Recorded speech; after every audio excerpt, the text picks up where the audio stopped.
মাননীয় সদস্য জনাব মঈনুদ্দিন খান বাদল।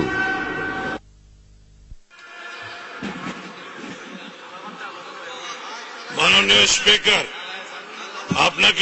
আপনাকে ধন্যবাদ। তারুণ্যের উন্মাদনা ভালো, কিন্তু অতিরিক্ত উন্মাদনা খারাপ।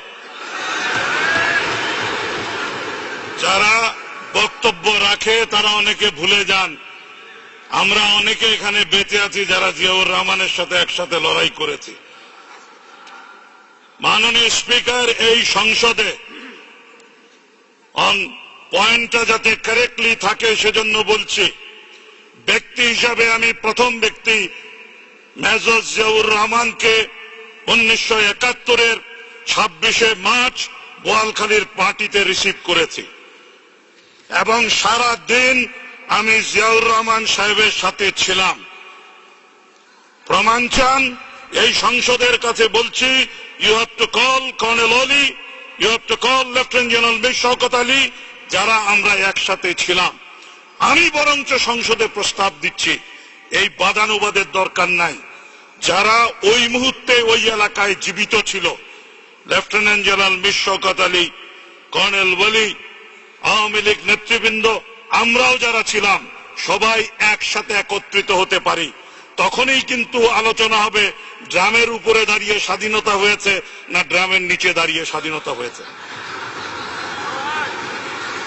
মাননীয় স্পিকার, একই সাথে বলতে চাই, অনেকে একটা জিনিস ভুলে যান, যেই ডিক্লারেশন নিয়ে এত প্রশ্ন উঠছে, declaration on behalf of Bangabandhu দিয়ে জাতির কর্তৃত্ব নিতে চাচ্ছেন, সেই একই রেডিও স্টেশন এই অদম মঈনুদ্দিন খান বাদল 1971-এর 16ই ডিসেম্বর ওই রেডিও স্টেশন দখল করে বাংলাদেশ স্বাধীন হয়েছে ঘোষণা দিয়েছিলাম।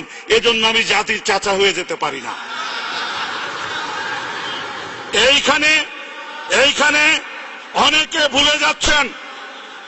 ভুলে যাচ্ছেন mister speaker, Chittagong radio station 10 কিলোওয়াটের রেডিও স্টেশন। চট্টগ্রাম রেডিও স্টেশনের ভাষণ ফেনীও ভালো মতো শুনে না। ইতিহাসটা ঠিক মতো পড়তে হবে। একই সময় সমগ্র বাংলাদেশ বিস্ফোরিত হয়েছিল, সমস্ত উত্তরবঙ্গ বিস্ফোরিত হয়েছিল। বরিশালে মেজর জলিল গর্জে উঠেছিলেন খালেদ মোশাররফ, গর্জে উঠেছিলেন শফিউল্লাহ, গর্জে উঠেছিলেন অন্যান্য প্রান্তের মানুষ। তারা কোন ভাষণটা শুনেছেন? উনাদের বুঝতে হবে, সমগ্র বাংলাদেশ একসাথে ফেটে পড়ার পেছনে যেই ব্যক্তির মোহনবাসী সমস্ত বাঙালিকে একত্রিত করেছে, তার নাম উচ্চারণ ব্যতি রেখে ক্রমাগত অশ্রদ্ধা এই জাতির অধঃপতন ডেকে এনেছে। সেই কারণে বলতে চাই, আমি অন পয়েন্ট অফ অর্ডারে এই ইস্যু আনতে চাই না। ইফ দেয়ার ইজ টাইম, আমরাও সব কথা বলবো। বাড়াবাড়ি সহ্য বহুদিন করেছি। আপনাকে একটি কথা বলতে চাই, এই বিমানবন্দরের নাম কি? শাহ আমানত বিমানবন্দর ছিল।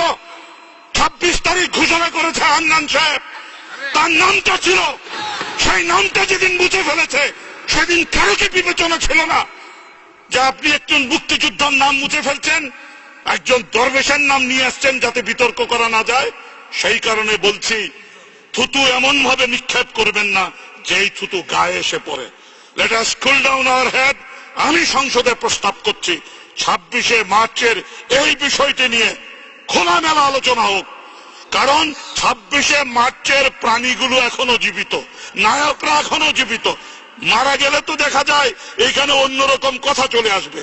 সুতরাং সময় ক্ষেপণ না করে মাননীয় স্পিকার আপনার কাছে আবেদন করছি, এই ইতিহাস, সত্য ইতিহাস যাতে এই সংসদ ধারণ করে, সেটা যাতে জাতির সামনে সঠিক ইতিহাস হিসাবে সহস্র বছর জীবিত থাকে, সেই ব্যবস্থা গ্রহণ করা হোক। আপনাকে ধন্যবাদ। মাননীয় সদস্য।